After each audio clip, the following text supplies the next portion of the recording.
What is up, Central Pennsylvania Youth Ministries, CPYM? What are y'all doing, man? Hope y'all are riding this coronavirus chaos out, man. Kind of like I am. I'm locked up here in my leather shop here in Texas, trying to get things done, trying to stay alive.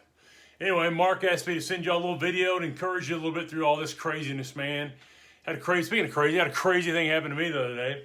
We were, my wife and I, of course, we got nothing else to do, right? So we're kind of stuck in here, and Joanna, when she cooks breakfast, she don't like to get the house smell like bacon for a whole bunch of time, so she cooks a whole pound at one time, right? A whole pound of bacon.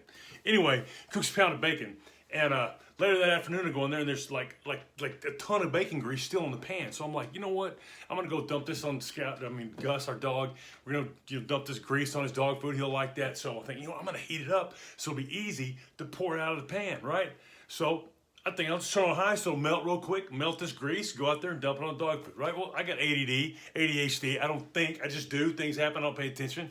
So anyway, man, I do that, and Joanna said, well, I'll put on a pot of tea and let's go sit on the porch. So she puts on a pot of tea or whatever, and I walk over to the door and I look out there and I see this pretty view outside. And I'm like, let's go outside and sit on the porch for a minute. So we go sit on the porch, both of us completely forgetting that I left a pan of grease on high on the stove, right? So we're sitting on the porch. We're looking off out there and see this pretty day. And I'm like, you want to go on a hike down there? You want to go for a hike down there? And she's like, I don't know. We thought about it. We almost did. We decided not to. We're sitting there enjoying it. It's like, somebody barbecuing? Like, I don't know. She was like, I smell barbecue. Like, I don't smell anything. Well, she keeps smelling barbecue. I'm like, I hear these little sounds like things are like, pew. Like somebody shooting fireworks? I don't know. So we're just sitting there. Neither one of us saying, she goes, maybe the teapot's overflowing or something. Like, yeah. We both remember the teapot. Neither one of us had it cross our minds that we had a pan of grease on the stove on high while we're sitting on the porch. Well, anyway, finally Joanna decides, there's somebody's barbecuing. Something's going on, right? So she walks down to the end of the porch. When she walks into the porch, she looks in the kitchen and she sees the grease is on fire, all right? Like literally kaboom, flames up to the ceiling, just right? And I come up out of my chair and I am on point in this moment. It's crazy. I've been in several crisis situations in my life, and for some reason in that situation, I'm on, all right? And I come flying to that kitchen, I run in there, and I grab the pan, and I remember that 7 years ago, I stuck a fire extinguisher under the sink. I tell Joanne, I'm like, grab the fire extinguisher, and I'll be back. I cook the pan, I run outside, I toss it outside on the gravel, I come back in, she hands me the fire extinguisher, and I come up, and bam, fire out. And then I went nuts. I was so pent up all this energy because my house was almost on fire. If we had gone for a walk, that place would have burned to the ground, Jack. It would have been game over, all right? It was crazy, man. I mean, what was funny is this would have been a movie, and the camera was sitting out in the yard where you could see us on the porch and the window behind us. You'd be able to see a fire in the house, right? And we're sitting on the porch saying, what a pretty day it is, how nice it is outside. And people in the audience, if this was a movie, going like, shut up about the pretty day. Your house is going to burn down. It was crazy, y'all. It was the nuttiest situation. Now, in a situation like that, I'm on point. Joanna loses her mind, man. She just freezes. Most of the time, it's the opposite. Most of the time, she knows what she's doing all the time and on. Me, I'm flying by the seat of my pants dirty all the time. But in a crisis situation, for some reason, y'all, I don't know why, I am on. Like I said, I've been in like crisis, crazy, dangerous life and death situations 3 or 4 times in my life. And for some reason, in those situations, I'm on. I mean, I'm like at my best. My wife, Joanna, she's a principal educator. She says it's because I have ADHD, all right? And ADHD people, for some reason, when they're interested in something, they get laser focus and they're on. And that's the way I am.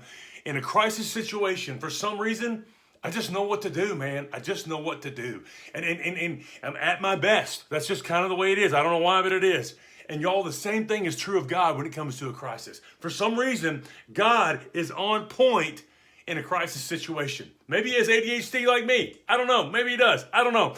But in a crisis situation, God is on point. I tell teenagers all the time, when you're hurting, when you're struggling, when you're going through a hard time, God is on point, man. That's what God does best. When people are hurting, that's what he does best. He is his best when he's working with us, carrying us through a tough time in our lives, man. And we're all going through a tough time right now.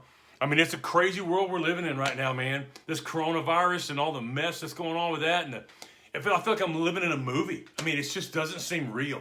I mean, it is crazy. Sometimes it's scary. But God's still on the throne, man. People might wonder, why would God let something like this happen? Why would this happen? Why would he allow this? Well, I would say this, man. We're not living in the world God created. All right? This world is messed up. When God created the world, it was perfect, y'all. It was perfect. It was the way he intended it to be. There was no sin, there was no death, there was no sickness, no illness, no coronavirus, no hurricanes, no earthquakes, tornadoes, none of that. It was perfect. But when Adam and Eve ate that apple and they rebelled against God and they sinned, sin came in and it fractured everything, man. It not only fractured our relationship between humans and God, it jacked up the planet. It's jacked up the planet, man. And the further we get from the fall, the worse it's going to get. That's just the way it is. And when sin entered the picture, that's when tornadoes came around and hurricanes and earthquakes and viruses and diseases and bell peppers and onions and mayonnaise came around. Yeah, that's all part of the fall. All that's part of sin. It jacked up the whole world, man. And the further we get away from the fall, the time period that sin has had an influence on the planet, the worse it's going to get, man. That's just the way it is. The tree huggers will tell us that the planet's dying because of carbon dioxide. The planet's not dying because of carbon dioxide. If the planet's dying, it's because of sin and the ravages of sin on this planet. This planet has a shelf life. One day this planet's going away, man.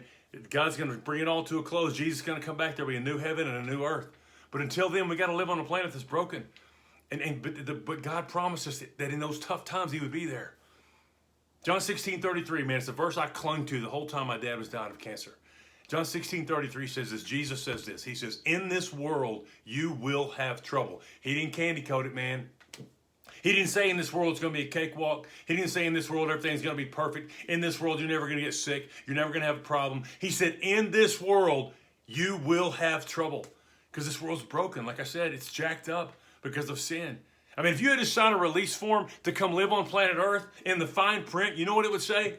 Dude, if you go live on that planet, you might get cancer. If you go live on that planet, you might endure a plague. You go live on that planet, you might endure a pandemic. You might be in a car wreck. Your parents might get a divorce because that place is broken. It's messed up. Jesus said, in this world you will have trouble. Not you might, but you will. But then he says this, hang on to me. Take heart, because I have overcome the world, and in me you will have peace.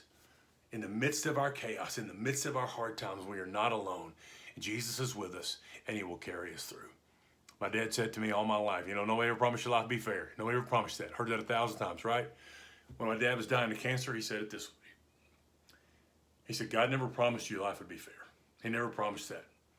Me dying of cancer is not fair. What he did promise you is when life isn't fair, he will be there and he will bring us peace. I'm telling you, this coronavirus is not fair. This crisis we're in right now is not fair. But God didn't promise his life would be fair. Y'all, he promised you that when life wasn't fair, he would be there and he would bring you peace. And students, he can bring you peace and he can bring you hope through the midst of this whole thing. You'll make it through this thing. Don't feed your fear, feed your faith. You spend all day long on social media looking around and reading about how awful the things are in the world and get depressed and upset and anxious. Or you can spend some time every day digging into the Word of God, rubbing up against Jesus, experiencing him in your life. Feed your faith. Things will get better. You can have hope. Romans 15:13 says, may the God of hope fill you with all joy and peace so that you may be bubbling over, literally bubbling over with hope by the power of the Holy Spirit. In the midst of this crazy time, us as believers, we ought to be the most hopeful, peaceful, cheerful people on the planet because we have hope in the midst of a crisis. This isn't fair. God didn't promise fair. He promised to be there, and I promise you, you are not alone. He is walking with you through this tough time. I love y'all. It's been great. Can't wait to come up there next time and hang out with y'all sometime in person. I'm going to give every one of y'all a big fat bear hug and shake everybody's hand. Can't wait. Love y'all. Be good. Later.